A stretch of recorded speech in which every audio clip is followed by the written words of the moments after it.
नमस्कार। नमस्कार। कैसे हैं आप लोग? उम्मीद है सब कुछ बढ़िया होगा। और हम लोग अभी आज एक बार फिर से दिल्ली के बारे में ही चर्चा करने वाले हैं। दिल्ली देश का दिल, देश की राजधानी, और यहाँ पर एक बड़ा ही राजनीतिक उठापटक हुआ है। जैसा आपने देखा होगा, केजरीवाल जी जेल से छूटने के बाद घोषणा करते हैं कि वो इस्तीफा देंगे और शनिवार को उन्हीं की पार्टी की अतिशी मरलेना जी, अतिशी सिंह लिखती हैं वो, उन्होंने दिल्ली के सीएम पद की शपथ ले ली है। 5 मंत्री बनाए गए ना उनके साथ। हाँ, बनाए गए हैं। 5 लोगों को मंत्री बनाया गया है, जिसमें गोपाल राय भी हैं, सौरभ भारद्वाज भी हैं, कुल 5 लोग हैं। तो अब केजरीवाल जी आम आदमी हो गए। आम आदमी तो वो पहले भी थे, उन्होंने पार्टी बनाई थी आम आदमी पार्टी नाम से, आम आदमियों के लिए। लेकिन कितना आम आदमी थे वो? मुझे लगता है पार्टी छोड़ने के बाद, मुख्यमंत्री के पद छोड़ने के बाद और इतना आम आदमी हो गए, इतना। अच्छा, और छोटे हो गए। अच्छा। हम लोग के बीच में जैसे हम लोग घूमते हैं ना आम आदमी के बीच में, अब वैसे वो घूमेंगे। अच्छा, हम लोग के साथ साथ। हाँ, हम लोग के साथ साथ चलेंगे। वो अतिशी जी ने एक बात कही थी, सीएम बनने के बाद एक बात कही कि 10 साल में केजरीवाल जी ने दिल्ली की स्थिति बदल दी, दिल्ली बदल गई। हाँ, पूरी तरह से बदल गया। देख नहीं रहे हैं जमुना? हाँ, पूरा साफ हो गई। अरे हाँ, जमुना पूरा दूध जैसी सफेद हो गई है एकदम, झाग से। केजरीवाल जी ने कहा था ना कि यमुना को एकदम स्वच्छ बना देंगे, कि उसमें डुबकी लगा सकते हैं, तो दूध की तरह साफ तो हो गई है एकदम। उसमें झाग, सफेद रंग के झाग तैरते हैं। फॉस्फेट का ही सही, लेकिन झाग सफेद रंग का है। तो जमुना के ऊपर से पुल से गुजरते हैं, नाक भी नहीं ढकना पड़ता है, एकदम फ्रेश हवा आती है वहां से, खुशबू की। पहले क्या था, यमुना के ऊपर से गुजरते समय लोगों का ध्यान ही नहीं होता था कि ये मैया यमुना के ऊपर से गुजर रहे हैं। लेकिन अब क्या है, वहां पर गुजरते ही वहां की खुशबू इतनी अच्छी होती है कि मन तरोताजा हो जाता है। और मैया यमुना की तरफ ऐसे करके लोगों को जाना पड़ता है, मजबूरी। अब क्या कहते हैं ना कि केजरीवाल जी ने अपना इस वादा को तो पूरा निभाया। पूरा दिल्ली की सड़कें इतना अच्छा हो गया, मखमल की तरह। आदमी चलेगा लहराता हुआ चलेगा, गिरेगा भी नहीं, एकदम मस्त हो गए। सड़कें भी हो गई है, नाली हो गई है, सब मतलब अच्छा हो गया। सड़कें है कि नाली है, समझ में नहीं आता है। और मस्त हो गया है सड़कें। जब बरसात का मौसम होता है तब तो और मजेदार, पता ही नहीं चलता है कौन आदमी जाते जाते कहाँ अचानक गायब हो जाए, कहाँ गिर जाए, कुछ नहीं पता चलता है। कारण क्या है आपको मैं बताऊं। दरअसल इन्होंने जब पहली बार सत्ता संभाली थी, उसके बाद से लगातार दिल्ली का कायाकल्प करने में जुटे रहे। दिल्ली को कई देशों की अच्छे शहरों का नाम लेते थे कि वैसा बना देंगे। एक नाम तो उन्होंने उसका भी लिया था ना, सिंगापुर का। हाँ, शायद ऐसे ही कुछ बात हुई थी। देखिए, दिल्ली हमारा तो पूरा सिंगापुर बन गई। अरे एकदम 10 सालों में काया पलट गया। यहाँ पर गड्ढे बचे ही नहीं, सड़कें बन गई हैं। जितने भी गड्ढे थे सब सड़क हैं आज। कल देखा था ना हमने, एक ई रिक्शा आ रहा था, धमाक से पलट गई, महिला बेचारी मरते मरते बच गई। तो सड़कें ऐसी हो गई हैं, गजब की बात। तो केजरीवाल सर जी, बहुत बढ़िया आपका लगभग 10 सालों में काम आपने बहुत अच्छा किया। जनता के बीच में रह के आपने जनता का दुख दर्द समझा। इसे और क्या चाहिए जनता को? हाँ, आप कभी मुख्यमंत्री आवास में तो रहे ही नहीं। आप तो जनता के बीच में रहे। अपने कहाँ उनका फ्लैट था?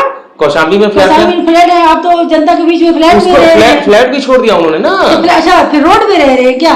जनता आम आदमी के बीच में रह रहे हैं। अच्छा, हम लोग जैसे निकलते हैं रोड पे, उसके बीच रास्ते में चलते फिरते दिख जाएंगे। हाँ, ये अलग की बात है, हम लोग को नहीं दिख पाए, वो अलग की बात है। हम लोग तो ऊपर देख कर चलते हैं, वो तो आम आदमी बन गए। तो इतने हो गए हैं, इतने तो झुक के चल देखना पड़ेगा, ढूंढना पड़ेगा उनको। और प्रदूषण तो इतना घट गया कि एकदम कम हो गया। अब देखिए, दूर तक गाड़ियां भी नजर नहीं आती है, इतनी कम हो गई है। एकदम प्रदूषण एकदम समाप्त, स्वच्छ हवा में सांस ले रहे हैं, और इतनी स्वच्छ हवा कि खैर आगे बात करते हैं। पूछिए मत। पहले जब केजरीवाल जी की सरकार बनी थी उन्होंने आज वो जनता दरबार लगाया था। हाँ, जनता दरबार लगाया जंतर मंतर पर। जंतर मंतर। तो उनकी कुछ बातें बड़ी अच्छी लगी, एकदम दिल को छू गई उनकी बातें। उन्होंने कहा, क्या कहा था कि मुझे सीएम पद का मैं भूखा नहीं हूँ, मुझे सीएम पर की कुर्सी का भूख नहीं है, पैसा कमाना लक्ष्य नहीं है, पैसा कमाना उनका लक्ष्य नहीं है। देखो सीएम पद का सच्चाई है, पहली बार सरकार बनी थी 49 दिनों में ही उन्होंने सीएम को दुत्कार दिया था। उसके बाद 10 साल हो गए सीएम पद पे बैठे हुए, फिर उन्होंने एक बार फिर कर दिया। अब बताइए इतना बड़ा त्याग करने वाले कहाँ मिलेंगे? और ऐसे में भी जनता उनके बारे में उल्टी पुल्टी बातें करे तो अच्छा नहीं लगता है। अब आज देखिए ना, आज झाड़ू लेके आए थे, वहां उनके हाथ में झाड़ू भी दिखा था जंतर मंतर पर सफाई करने। भाई आम आदमी है, आम आदमी के रूप में तो कहीं भी सफाई कर सकते हैं, उससे क्या होता है? पैसा कमाना लक्ष्य नहीं है उनका, लेकिन सुनने में तो ये आ रहा है कि पैसे बटोरे गए हैं झाड़ू से। कौन सा मामला में अंदर डाला गया था? शराब घोटाला। शराब को झाड़ू से समेटा जा सकता है क्या? वो तो लिक्विड होता है शायद। तो बनाने में क्या टाइम लगेगा? कई बार तो डर लगता है झाड़ू लेके बाहर सफाई करने में, लोग कहीं आम आदमी वाला ना समझ लें, आम आदमी पार्टी वाला। खैर सर जी, इसे अन्यथा मत लीजिएगा, हम लोग आपकी बड़ाई कर रहे हैं। आपने वास्तव में बहुत अच्छा काम किया, किसी चीज का लालच नहीं किया। यमुना की बात अभी उठाई थी कि यमुना इतनी साफ हो गई कि अब डायरेक्ट वहां का पानी पीते हैं लोग। पीते हैं, डुबकी लगाते हैं नाक बंद करके।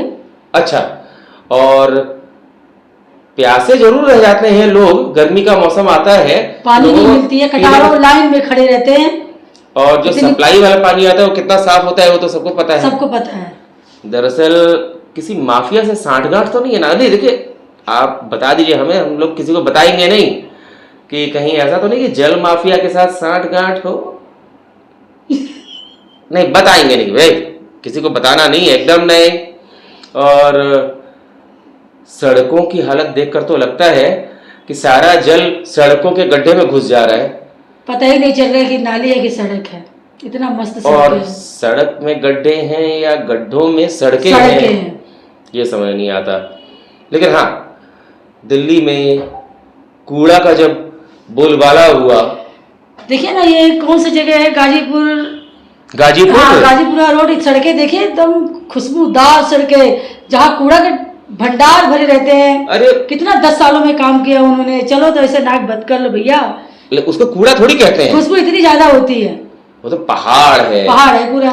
दिल्ली में जहाँ गाजियाबाद घुसते समय जब हजरत निजामुद्दीन पुल से गुजरकर अक्षरधाम की तरफ से होते हुए निकलो तो गाजियाबाद यूपी बॉर्डर में घुसते हैं तो उसके ठीक पहले पड़ता है गाजीपुर। एक बड़ा सा दाहिने तरफ में पहाड़ दिखेगा, उसको पहले कूड़े का पहाड़ कहा जाता था। अब तो पहाड़ कहकर भी शांत हो जाते हैं कि कम से कम ऐसी जगह पे एक पहाड़ तो दिख रहा है, हालांकि कूड़े का ही सही, पहाड़ तो है। सरजी के राज में देखो, और राज्यों में क्या होता है, पहाड़ की खुदाई हो जाती है, गायब हो जाता है। यहाँ तो पहाड़ बन गया है, और वो भी किसका? कूड़े का। तो अब कूड़ा फेंकने जगह नहीं मिले तो सड़कों फेंक दे रहे हैं, इतना सफाई हो रहा है। गाड़ियां आती हैं कूड़ा उठाने वाली, सड़कों पर फैलाती हुई जाती हैं।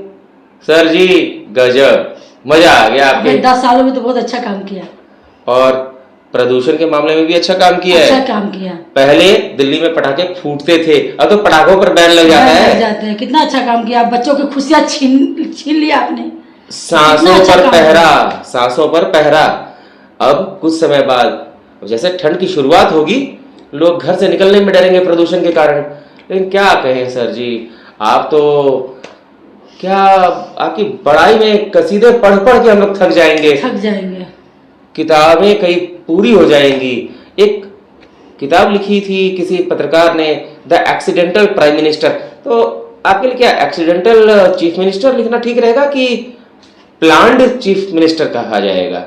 प्लानिंग के साथ, या जनता को बना बना कर उल्लू। सर जी माफ कीजिएगा, ये आपके लिए नहीं कहा गया, आपने कुछ नहीं बनाया है, वो आपकी बोली है ना, इतनी मीठी है, लोग उल्लू बन जाते हैं। क्या करें, जनता के दिल जो है ना बहुत सॉफ्ट है, बहक जाती है आपको छुपड़ी छुपड़ी बातों में, और आपका दर्द तो देख नहीं पाती है जनता, इसीलिए कूद पड़ती है। अब सोचिए जब आप 49 दिन में भागे थे क्या, जनता दरबार उस दौर में भी आपने लगाया था और जनता दरबार के बीच में भी भाग गए छोड़ के, जनता की बात सुने बिना। अब बताइए, उसके बाद फिर सरकारें से भाग गए, सरकार छोड़ दिया आपने 49 दिन में। और क्या मुद्दा था, जन लोकपाल नहीं पास करा पाए, जन लोकपाल नहीं पास करा पाए, वो तो अभी तक नहीं हुआ है ना? वो तो अभी तक नहीं हुआ। अब आपको कई लोग तो कह रहे थे कि जन लोकपाल का हत्यारा हैं आप, तो क्या आपके ऊपर हत्या का भी मुकदमा दर्ज कराया जाना चाहिए? देखिए, आपको तो जेल में रहने का अनुभव है, आपके साथी सिसोदिया जी भी जेल में रहने का अनुभव पा चुके हैं, और तो और आपके कितने सारे विधायक और कानून मंत्री थे ना, सोमनाथ भारती कानून मंत्री, वो भी कानून मंत्री रहकर बेचारे, अब क्या कहा जाए, आप लोगों को तो भाई अनुभव हो चुका है, और आप लोग तो कोशिश करते हैं कि जो भी सच बोले उसको भी डलवा दिया जाए। ए भैया, हम लोग के पीछे मत पड़िएगा, हम लोग आम आदमी से भी आम आदमी हैं, और आज केजरीवाल जी तो आम आदमी से भी आम आदमी हो गए ना। हाँ, बहुत आम, एकदम रोड पे आ गए। आप कहीं उनके परिवार को दिक्कत तो नहीं हो रहा होगा? अभी तो पता चलेगा जनता ही कोई कि कितना आम आदमी है वो। कहाँ तो आप सामान्य रूप से रहते थे, फिर आप सीएम बने, मुख्यमंत्री, और उसके बाद फिर से आम आदमी। तो और आपने कहा कि आपको सीएम पद की भूख नहीं, पैसा कमाना लक्ष्य नहीं, तो पैसे आपने तो बेचारे कमाए नहीं। आपने जो सीएम रहते हुए इन्होंने सैलरी ली थी कि नहीं? हाँ, सैलरी भी तो लिए होंगे, सैलरी और सैलरी बढ़वाया भी था, तो अब बताइए वो सब तो आपको क्या करना चाहिए ना, आपको अगर जो भी लिया है वो वापस करना चाहिए। आप सीएम आवास में तो नहीं रह रहे थे ना, कि रह रहे थे? नहीं, रह रहे थे, काहे कि सीएम आवास खाली करने की बात आ रही है। अब जब आप आम आदमी थे, एक आम आदमी, देखिए हम लोग आम आदमी हैं, हम लोग सीएम आवास में रह सकते हैं क्या? नहीं, बिल्कुल नहीं। फिर काहे के लिए आप सीएम आवास में रहे? आप तो आम आदमी थे। आम आदमी के बीच में रहना चाहिए था। हाँ, जैसे आम आदमी छोटे से फ्लैट में रहता है, ऐसे आपको भी रहना चाहिए था। हाँ, किराए का फ्लैट तो में। आप आम आदमी रहेंगे ना। बिल्कुल, आम आदमी को इतना आपने ऊ बना दिया, अब क्या बताएं, बोल नहीं सकते हैं ना। क्यों नहीं बोल सकते? नहीं बोल सकते हैं, नहीं बोल सकते हैं, नहीं तो पता है ना, सर जी बहुत तेज आदमी हैं, वो एक बार बोले थे कि नफा नुकसान सब जानते हैं। हाँ, सब जानते हैं। अब ऐसे में बताइए, हम लोग तो भैया आपके बहुत बड़े भगत हैं, भगत, आंख बंद करके आपकी भक्ति में लगे हुए हैं। और क्या कहें, हे दिल्ली के केजरीवाल भैया, अब तो बताइए कैसे चलेगा नैया, आगे आप ही बताइएगा तो हम लोग भी चलेंगे आपके पीछे। हे दिल्ली के केजरीवाल भैया, अब बताइए कहाँ लगाएंगे झड़ोइया। झाड़ू मारना बहुत जरूरी है, थोड़ा तनिक हम लोग को भी बता दीजिए आइडिया। हाँ, आगे का तो भूल ही गए। दिल्ली की सड़कों पे पानी भरा है, देखिए जगह जगह चलती है नैया। अब ऐसे में आपने दिल्ली वालों को जो नदी के लिए तरस रही थी, उन लोगों को बरसात के मौसम में नदी का एक दर्शन करा दिया सड़कों पर। तो अब बताइए, तो आपसे हम लोग और भी गुर सीखना चाहेंगे। उम्मीद है जल्द ही आपसे मुलाकात होगी केजरीवाल भैया। तो आप जैसे हम लोग आम आदमी, वैसे आप भी आम आदमी जैसे आप हैं कि नहीं है, वो सबको पता है कि आम आदमी है हो गए अब। हाँ, वो कहते हैं कि हम आम आदमी हैं, आप हैं कि नहीं वो सब जानता है, लेकिन अगर आप कहते हैं तो आपकी बात को कुछ मानना भी तो चाहिए ना। तो जल्दी आपसे मिलना चाहेंगे और मुलाकात करके कुछ ही देर का, देखिए सार्थक बहस होनी चाहिए, आपसे कुछ देर का बहस करना चाहेंगे। अन्ना जी को नहीं लाएंगे, नहीं तो आपका पूरा लंगोटा उतार देंगे, पोल खोल देंगे। अन्ना जी को हम बोले हैं कि रालीगंज सिद्धि में रहिएगा, ठीक है? तो अभी आज का वीडियो बंद किया जाए, बाद में बात करेंगे, ठीक है? अतिशी जी, एक बार फिर से आपको बधाई, दिल्ली की सीएम बन गई हैं आप, और कसीदे पढ़ते रहिए, 4-5 महीना का समय है, कसीदे पढ़िए। तब तक के लिए मुझे लेते रहिए। नमस्कार।